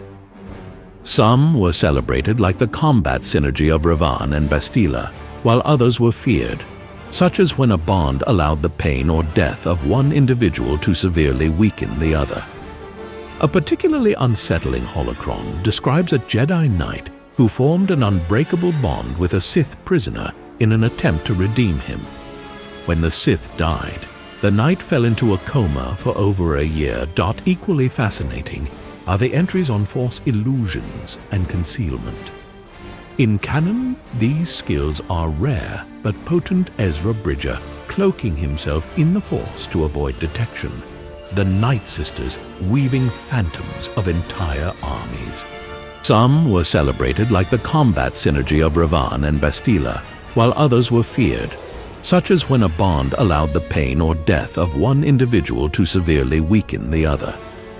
A particularly unsettling holocron describes a Jedi Knight who formed an unbreakable bond with a Sith prisoner in an attempt to redeem him. When the Sith died, the Knight fell into a coma for over a year. Equally fascinating are the entries on Force illusions and concealment. In canon, these skills are rare but potent. Ezra Bridger cloaking himself in the Force to avoid detection. The Night Sisters weaving phantoms of entire armies. Legends offers far more diversity. Force cloak to hide one's presence from both the naked eye and Force sensitives. Shroud of the dark side to mask corruption. And the extraordinary art of the small, which allows a Force user to manipulate molecules so precisely they could alter their own body chemistry.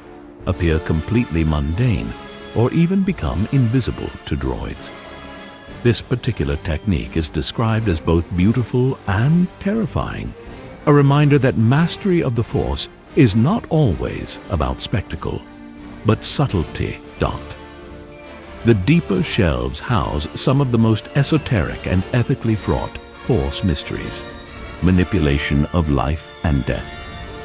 In canon, this is most famously represented by the Sith legend of Darth Plagueis, who could use the Force to influence the midi-chlorians to create life and keep the ones he cared about from dying.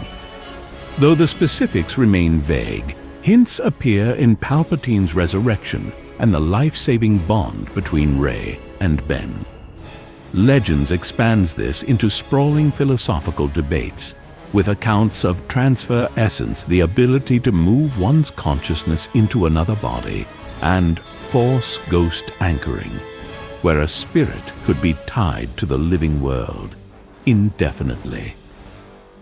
The Jedi teachings in legends consistently label such practices as unnatural, yet the existence of benevolent Force ghosts like Qui-Gon, Obi-Wan, and Anakin challenges the simplicity of that view. Another intriguing difference emerges in the study of Force alchemy, a practice almost entirely absent from Canon's Jedi, but rich in Legends' Sith traditions. Here, the Force is used to alter the structure of living beings, creating monstrous war beasts or enhancing physical strength. While canon Night Sister magic occasionally veers into this territory, Legends gives it full narrative space, with Sith like Naga Sadow and Darth Bane experimenting in secret laboratories, often with disastrous consequences. Yet even within Jedi history, whispers remain of light side alchemy, small, benevolent uses of the same principles to heal corrupted ecosystems or strengthen kyber crystals. In one dimly lit alcove, a fragile scroll describes the Force's interaction with the environment itself, weather manipulation, seismic influence, and even the calling of cosmic events. Canon offers tiny glimpses. Ezra calming a massive Purgle swarm, Yoda stilling a storm with a gesture. Legends, however, teems with accounts of Jedi and Sith altering wind, rain, and even gravity during duels or in moments of extreme focus. The most haunting example tells of a Jedi on a dying world who used her final strength to hold back an incoming asteroid, allowing thousands to escape. When she finally let go, the planet's sky lit with fire. Even here, among so many dramatic abilities, the archives emphasize a truth repeated across eras. Power is not purpose. Whether in Canon's more restrained depictions or Legends' boundless catalogs, the greatest Jedi are not remembered for the flashiest techniques, but for the wisdom to know when not to use them. Qui-Gon Jinn's refusal to dominate the weak-minded unless absolutely necessary, Luke's choice to face the Emperor without striking in anger, and even Ravan's eventual withdrawal from galactic politics all point to the same lesson. The Force is infinite, but the wielder is not. Every act leaves an imprint. Before leaving, you notice a final unassuming holocron, its casing worn smooth by countless hands. It contains no battle records, no instructions, only a quiet meditation from an unnamed master. Both canon and legend scholars have debated its authorship for centuries, but the words remain unchanged. The Force is a river without source or mouth. To drink from it is to change the current. To change the current is to change the river. We are all drops within it, carried along, given the gift of motion for only a while. You step back from the shelves, feeling the weight of what you've read. The Force's powers are dazzling, terrifying, and often misunderstood, but they are only tools, shaped by intent. And as you walk away, the quiet hum returns. almost like a heartbeat, steady, eternal, reminding you that the mysteries are not meant to be solved, only lived. The Jedi's Fall. Return is not a single story, but a rhythm, a pattern that echoes across thousands of years, like the steady drumbeat of destiny. In the hush of the archives, the holocrons containing this history are placed apart from the others, almost as if the librarians feared the weight of their lessons. Their casing is darker, their engravings sharper, and the voices within them carry a different tone. These are not records of wonder, like the stories of the First Light or the Master's great deeds. These are warnings. Here, canon and legends agree on one truth. The Jedi are not unbreakable. They are as vulnerable to pride, fear, and misjudgment as any being. And every time they have risen too high, a fall has followed.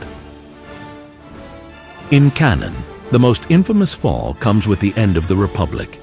The Jedi, once guardians who served without allegiance, become generals in a galaxy-wide war. Their cloaks, once symbols of peace, are traded for the dust-stained robes of soldiers. The Clone Wars pull them into a role they were never meant to fill: leaders of armies, commanders of strategies, agents of a Senate increasingly clouded by corruption. The Sith, hidden in plain sight, exploit this shift. Chancellor Palpatine, master of patience and manipulation, uses the war to cast the Jedi as political actors rather than protectors, eroding the public's trust. By the time Order 66 comes, the Jedi are not seen as saviors, but as obstacles to be removed. Legends expands this pattern into countless earlier eras. The Great Jedi Purge is but one of many.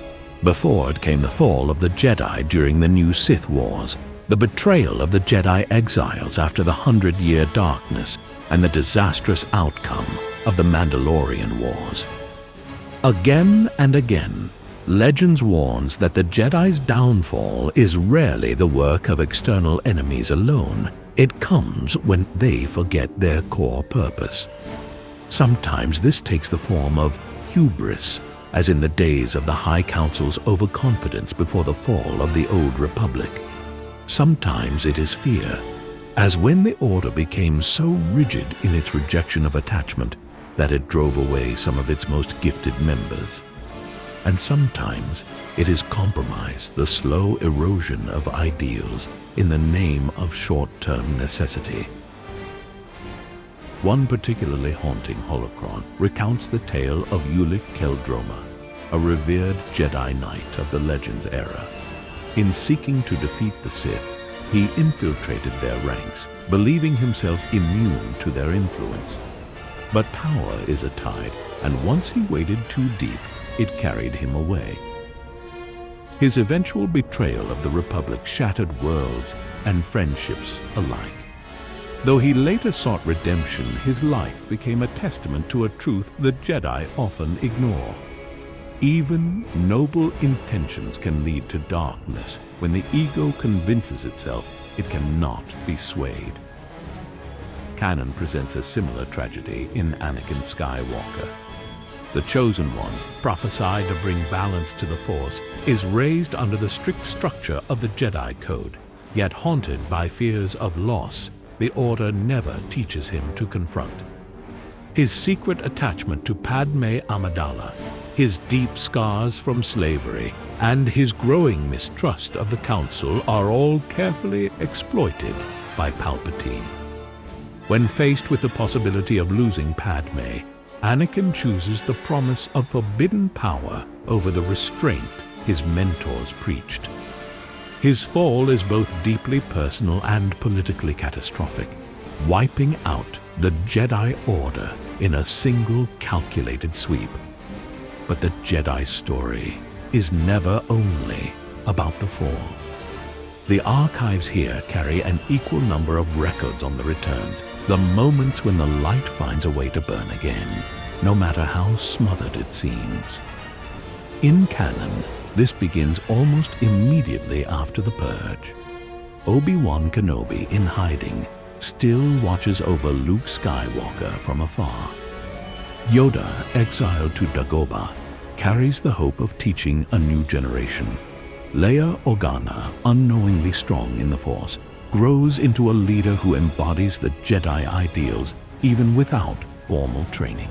And decades later, Luke rekindles the Order itself, piecing together fragments of wisdom from survivors, ancient texts, and his own experience.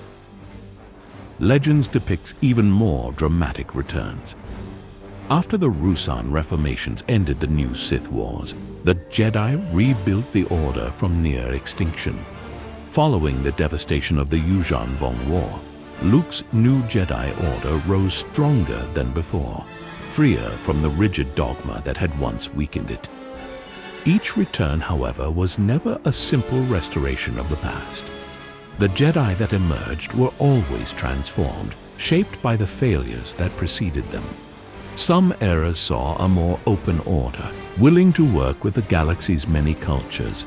Others adopted stricter training, determined not to repeat the same vulnerabilities.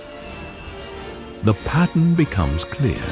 The Jedi's survival is tied not to their unshakable perfection, but to their ability to change. Those who cling too tightly to tradition risk repeating history's mistakes.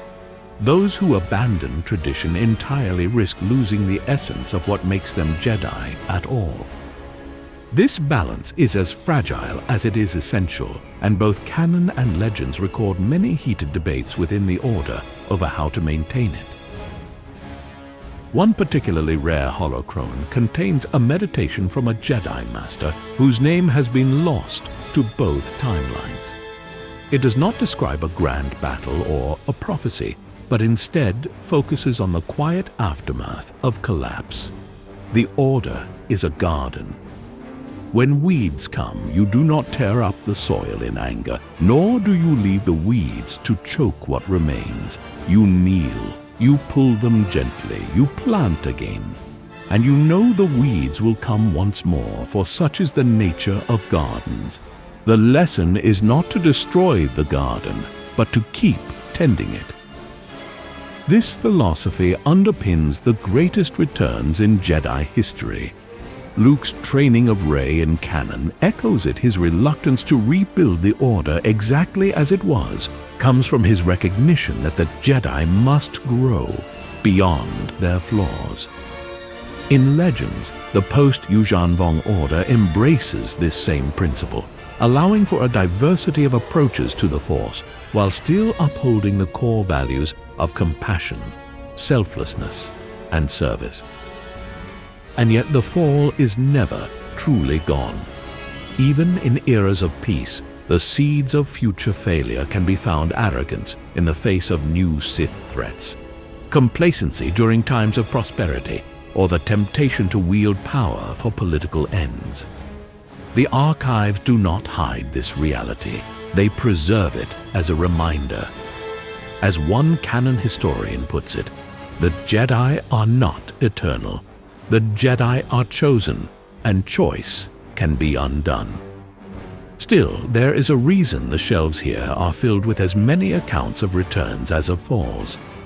The Jedi endure because they inspire. Even when scattered to the edges of the galaxy, they plant hope in the worlds they touch. Even when hunted, they pass on their knowledge in whispers and secret acts of kindness. Even when betrayed from within, they rise again, not because they are flawless, but because the galaxy still needs someone to stand against the dark. By the time you step away from this section of the archives, you realize that the Jedi's fall and return is not just a cycle of history, but a living truth. Every generation inherits both the burden of their mistakes and the light of their resilience. And somewhere in some distant future, another chronicler will add yet another entry, another rise, another fall, another return. Because in the galaxy far, far away, the garden is always growing, even in the shadow of its own ruins. The Force remembers Dot, not in the way beings do, with fragile memories that fade or twist over time, but as a living current that carries every choice, every victory, every failure in its endless flow. Somewhere deep in that current, the first steps of the Jedi on Ahch-To still ripple outward the warmth of their hope, the weight of their mistakes. The whispers of the old Republic's golden days still drift through the cosmic tide, alongside the sharp echoes of Order 66's silence.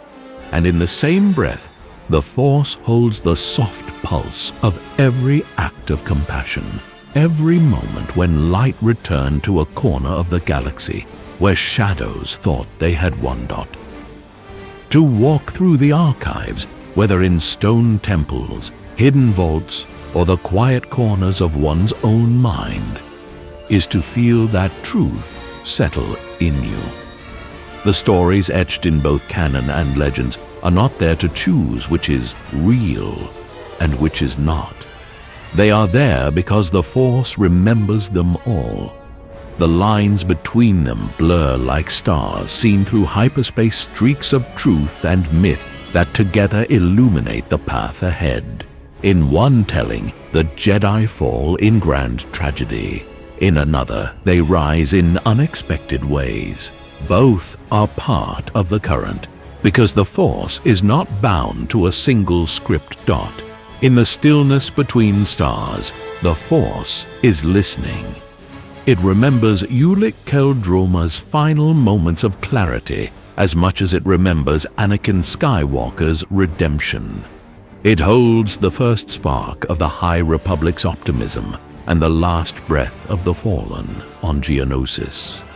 It keeps the vows of guardians who never broke under the weight of war, and the quiet confessions of those who did, because all of it matters. Light is not born without shadow, and shadow cannot exist without light. The Jedi, for all their triumphs and flaws, are part of something far older and larger than themselves. They are gardeners, healers, warriors, and wanderers. Each one a note in the song the Force has been singing since before there were names for stars. The council chambers of Coruscant may crumble, the libraries of Ossus may burn, the holocrons may scatter to the edge of wild space, but the song continues, Dot. And in that song, the Force